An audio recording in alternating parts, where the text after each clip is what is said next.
तो मेरे प्यारे बच्चों, कैसे हैं आप लोग। मैं आशा करता हूं कि आप लोग स्वस्थ होंगे, मस्त होंगे, ज़बरदस्त होंगे। आज मैं दो ऐसे महत्वपूर्ण प्रश्न के बारे में बताने जा रहा हूं जो बहुत ही महत्वपूर्ण है क्लास 10th के लिए, बोर्ड एग्जाम के लिए और अन्य कंपटीशन एग्जाम के लिए। चाहे एसएससी हो गया, रेलवे हो गया, ग्रुप डी हो गया, एनटीपीसी हो गया, बैंक हो गया या कोई भी गवर्नमेंट एग्जाम हो गया। दोस्तों, ये दोनों प्रश्न आपको देखने को जरूर मिलेंगे। क्या कह रहा है यहाँ पे देखिए, AP 2 7 12 dot dot dot dot कहने का अर्थ है ये आगे तक भी गया है का 10वां पद ज्ञात कीजिए। और दूसरा नंबर क्वेश्चन क्या है, 2 अंकों वाली कितनी संख्याएं 3 से विभाज्य है। हम दो प्रश्न को इकट्ठा किए हैं जो बहुत ही महत्वपूर्ण है। चलिए सबसे पहला नंबर क्वेश्चन को हल करते हैं। पहला नंबर क्वेश्चन क्या है दोस्तों, इसको यहाँ पे लिख लेते हैं हल। और यहाँ पे देखिए क्या दिया हुआ है, AP 2 7 12 का 10वां पद ज्ञात कीजिए। 10वां पद में दोस्तों कौन सी संख्या आएगा। देखिए पहला में 2 है, फिर दूसरा में 7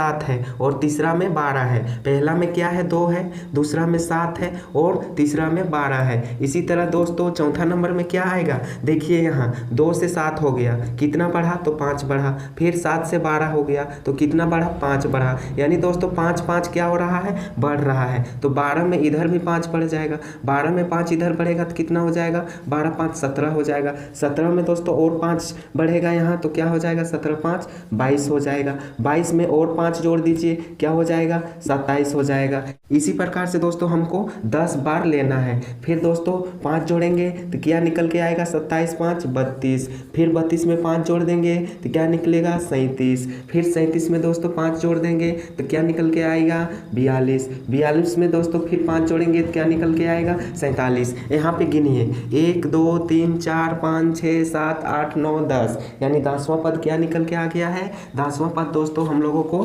47 निकल के आ गया है। ये हम लोगों को क्या हो जाएगा, आंसर हो जाएगा। लेकिन दोस्तों क्या है ना, इस तरह से बनाएंगे तो बहुत लंबा हो जाएगा। एग्जाम में दोस्तों समय कम रहता है, आपको इस प्रकार से नहीं बनाना है। शॉर्ट मेथड दोस्तों हम बनाएंगे, इसका सूत्र होता है। सूत्र क्या होता है, ये केवल हम समझने के लिए बताए हैं कि कैसे होता है। सब में 5 बढ़ाते जाना है, तब तक बढ़ाना है जब तक कि 10वां पद ना आ जाए। देखिए 10वां पद आ गया, अगर 11वां बोलता तो एक स्टेप और बढ़ा देते, आंसर निकल के आ जाता। तो इसका दोस्तों सूत्र क्या होता है, AN बराबर होता है A प्लस ब्रैकेट बंद N-1 इंटू डी होता है। ये सूत्र होता है इसको निकालने के लिए। हम लोग यहाँ लिख सकते हैं मेरे प्यारे बच्चों, चलिए इसको पहले मिटा लेते हैं, ठीक है, उसके बाद इसको लिखेंगे। हम लोग यहाँ लिखेंगे हल में, यहाँ A बराबर, यहाँ बराबर नहीं होगा, ठीक है, A बराबर 2 और D बराबर क्या हो जाएगा, D का मतलब होता है सार्व अंतर।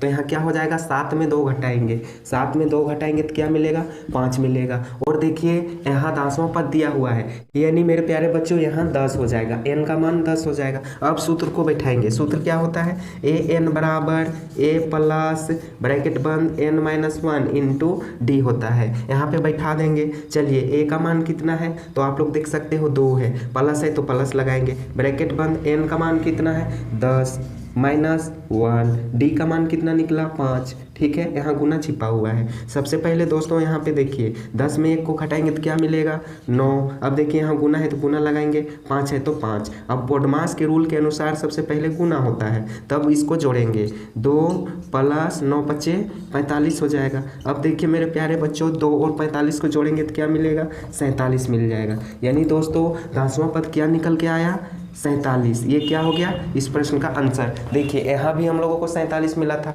लेकिन ये बहुत लंबा था। इस मेथड से आप लोगों को नहीं बनाना है, ये मेथड से बनाना है, तुरंत बन जाएगा, ठीक है। तो आई होप, मैं आशा करता हूँ कि इस प्रश्न को समझ के होंगे। ये तो पहला नंबर क्वेश्चन को हम बताएं, आप लोग अपने अपने नोटबुक में नोट कर लीजिए। अगर आप लोग इसको भी नोट करना चाहते होंगे तो नोट कर लीजिएगा। ये केवल हम समझने के लिए बताए थे कि कैसे आता है। तो मेरे प्यारे बच्चों आप लोग नोट कर लीजिए, तब तक हम बताएंगे दूसरा नंबर क्वेश्चन को।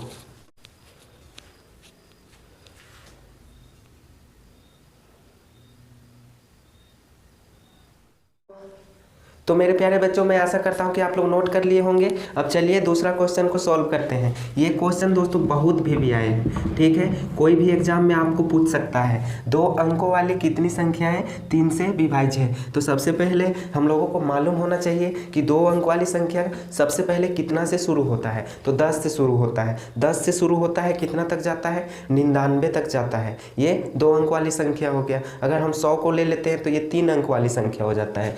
10 से लेकर 99 तक, ठीक है, 10 से लेकर 99 तक हम लोगों को 2 अंक की संख्या हो जाता है।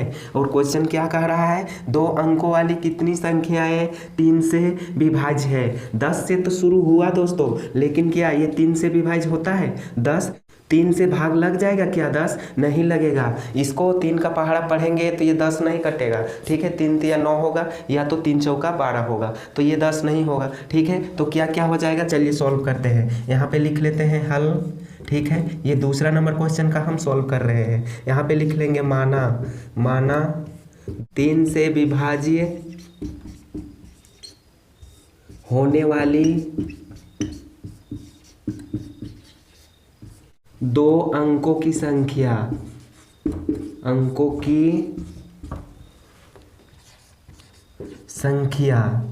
12, 15, 18 डॉट डॉट करके बढ़ते जाएगा। कितना तक बढ़ेगा दोस्तों? तो 99 तक बढ़ेगा। ये हो गया, इसको हम लोग लिख लिए।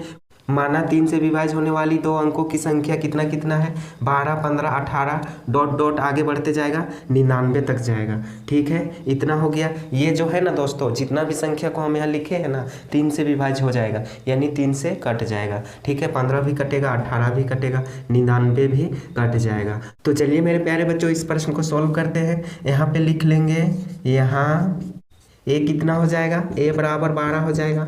और डी क्या हो जाएगा? यानी सारों अंतर 15 में 12 को घटाएंगे तो 3 मिलेगा, ठीक है। और यहाँ पे ए एन मेरे प्यारे बच्चों कितना हो जाएगा?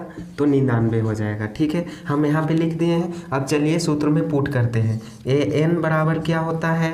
ए प्लस एन माइनस 1, और ये डी होता है, ठीक है। ए एन कितना दिया हुआ है? 99। यहाँ पे लिख देंगे 99।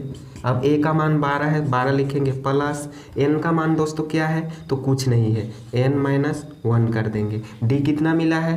तो 3 मिला है, ठीक है। अब देखिए 12 प्लस में है, इधर आएगा तो माइनस में हो जाएगा, इधर आके माइनस में हो जाएगा, यानी 99 माइनस 12 हो जाएगा। इधर क्या बचेगा?